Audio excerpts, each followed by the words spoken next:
کیوں چرس پینا شروع کرتے ہیں یا مختلف جو منشیات ہے اس کا استعمال کیوں کرتے ہیں؟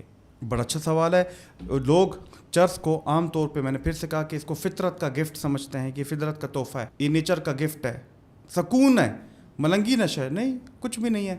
اور ایک پف سے تو کچھ بھی نہیں ہوگا, ایک چس سے کچھ بھی نہیں ہوگا. دو وجوہات ہوتی ہیں لوگ اس کو شروع کرتے ہیں. یا تو جس طرح بھی آپ نے شروع میں بتایا نا, لوگ عید کی چھٹیوں پہ جاتے ہیں, ملتے ہیں دوست, یا تو ایک بندے نے شروع نہیں کیا لیکن اس کے 2-3 دوست پی رہے ہیں تو وہ کہتے ہیں آ جاؤ یار, ایک پف ہی تو ہے. لیکن جب وہ ایک پف وہ پیتا ہے تو وہ ایک پف نشے کی حالت میں چلا جاتا ہے. ایک پف, ایک سگریٹ, 2 سگریٹ, 10 سگریٹ میں بدل ہو جاتے ہیں. اسی طرح کچھ لوگ ہوتے ہیں جن کو زندگی میں مشکلات ہوتی ہیں, جس کو ہم کہتے ہیں کہ وہ سٹریس سے گزر رہے ہوتے ہیں, اور فائنینشیل سٹریس ہوتی ہے, بیوی سے لڑائی جھگڑا کرتے ہیں, ایگزام سٹریس ہوتے ہیں, اور ان کو پتہ نہیں ہوتا کہ وہ سٹریس کو قرآن کی تلاوت سے, ایکسرسائز سے, یا کسی ہیلدی ایکٹیویٹی سے اس سٹریس کو ختم کر سکتے ہیں. لیکن وہ چاہتے ہیں کہ ہمیں کوئک فکس چاہیے. تو جب ایسے دوستوں کو دیکھتے ہیں کہ یار ہم تو چرس پیتے ہیں اور ہم سکون میں چلے جاتے ہیں, اور اس کے لیے پنجاب میں ایک لفظ ہے, اس کو کہتے ہیں پھلار. وہ کہتے ہیں ہم پھلار ہو جاتے ہیں, ہم کہتے ہیں ملنگ سکون میں چلے جاتے ہیں. اپنے دوستوں کو دیکھتے ہیں, وہ بھی کہتے ہیں کہ یار مجھے تو بڑا سٹریس ہے ایگزام کا, میری تو لڑکی کے ساتھ ریلیشن شپ چل رہا ہے اور میں بہت زیادہ تکلیف میں ہوں, اور لڑکی مجھے تنگ کر رہا ہے, لڑکا مجھے تنگ کر رہا ہے, یا بیوی کے ساتھ مسئلہ ہے, فائنینشیل پرابلم ہے, سٹریسز ہیں.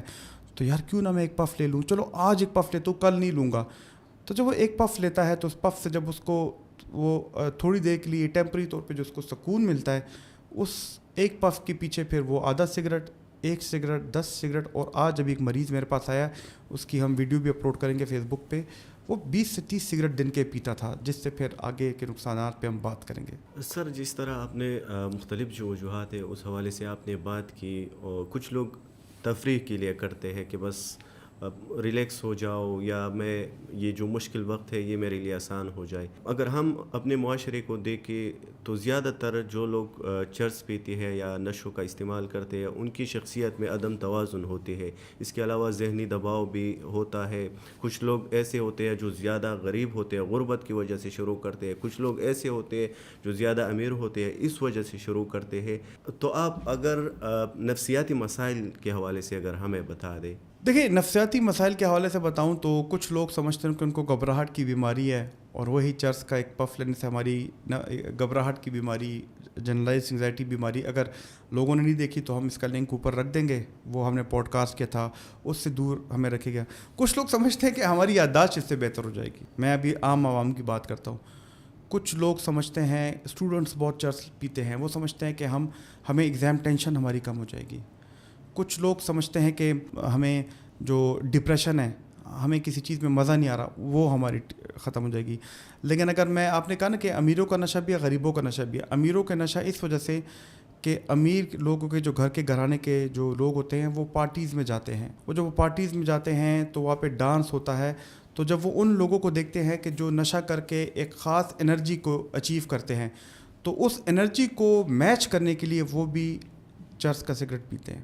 آپ میری بات سمجھ رہے ہیں نا؟ جی. کہ جب آپ چرس کا سگریٹ پیتے ہیں تو آپ کے مینٹل سٹیٹ آپ کی ایک الگ لیول پہ چلی جاتی ہے. تو جب آپ پارٹی میں جاتے ہیں تو آپ دیکھتے ہیں کہ یہ سارے لوگ ایک الگ لیول پہ چل رہے ہیں اور میں تو ان سے نیچے ہوں. تو اس لیول کو اچیو کرنے کے لیے آپ کہتے ہیں مجھے بھی ایک پف دو, میں بھی تو دیکھوں, تاکہ میں بھی ان کے مینٹل لیول پہ پہنچ سکوں, میں بھی ان کے ساتھ ڈانس کروں, مجھے بھی ڈانس کرنے کا مزہ ہے, میں بھی تو ڈانس کو انجوائے کروں. اور پھر وہ ایک پف لیتے ہیں. اور کچھ لوگ تو ہیں وہ کہتے ہیں کہ I just want to be کول لگنے کے لیے بھی چرس لیتے ہیں. تو یہ سب علامات ہیں جو کہ چرس کا نشہ کے لیے لوگ عموماً کرتے ہیں. اور زیادہ تر لوگ کہتے ہیں کہ چرس نقصان دہ نہیں, اور جس طرح آپ نے پہلے بھی بتایا کہ وہ کہتے ہیں کہ یہ قدرتی دوا ہے, اور اس طرح پشتوں میں کہتے ہیں کہ چدا خدا ملنگانو نشہ. تو اس انکار کے حوالے سے آپ کیا کہیں گے؟ میں نے تو آپ کو بتا دیا, اگر یہ ملنگی نشہ ہے تو ان ملنگ کو تو دیکھیں کہ وہ درباروں پہ کیسے پڑے رہتے ہیں, بیٹھے رہتے ہیں, اپنے فیملی سے دور رہتے ہیں. نہ ان کو پتہ ہوتا ہے کہ وہ انہوں نے دن میں کمانا کیا ہے, نہ ان کو دن میں پتہ ہوتا ہے کہ انہوں نے دن میں کھانا کیا ہے.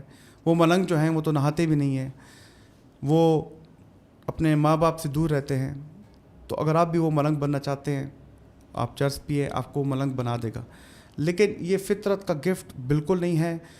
یہ اگر باہر کی دنیا میں ویسٹرن ممالک میں ایز اے دوائی یوز کی جاتی ہے اس کے پیچھے ایک خاص کوانٹیٹیو کوالیٹیٹیو ریسرچ کی گئی ہے, اور ان دوائیوں میں جو THC ہے وہ کمپاؤنڈ ایک خاص مقدار میں فیکٹریوں میں ڈالی گئی ہے. یہ کوئی ایسے نہیں ہے کہ جی ادھر سگریٹ نکالا تو اس سے تمباکو علیحدہ کیا, اس چرس نکالی اس کو علیحدہ نکالا, ان دونوں کو مکسچر کو نیچے گرم کیا, لائٹر پہ گرم کیا, ماچس پہ گرم کیا, پھر ان کو ملا کے واپس سگریٹ میں ڈالو پھونکا. نہیں, ان کو ایک خاص طریقے سے گرم کیا جاتا ہے, اور یہ صرف ان لوگوں کو دیا جاتا ہے جو کہ پین میں ہوں, جن کو کینسر کا پین ہوتا ہے, ان کو دیا جاتا ہے. اور میں آپ کو بتا رہا ہوں کہ کب ایک پف آپ کو ایڈکٹ بنا دیتا ہے. یہ بہت آسانی سے ہوتا ہے. ایک آپ پف لیتے ہیں, آپ 2 پف لیتے ہیں, اور ایک دن ہوتا ہے کہ جب آپ ایڈکشن کا شکار ہو جاتے ہیں, اور لوگوں کو پتہ ہی نہیں کہ ایڈکشن کی بیماری کیسے ہوتی ہے پھر ان کو. دوستوں, اگر آپ کو یہ والی ویڈیو پسند آئی ہے تو اس ویڈیو کا مکمل پوڈ کاسٹ ہمارے YouTube چینل پہ موجود ہے, اس کا لنک ہمارے ڈسکرپشن میں ضرور موجود ہوگا. چلیے وہاں پہ ملتے ہیں.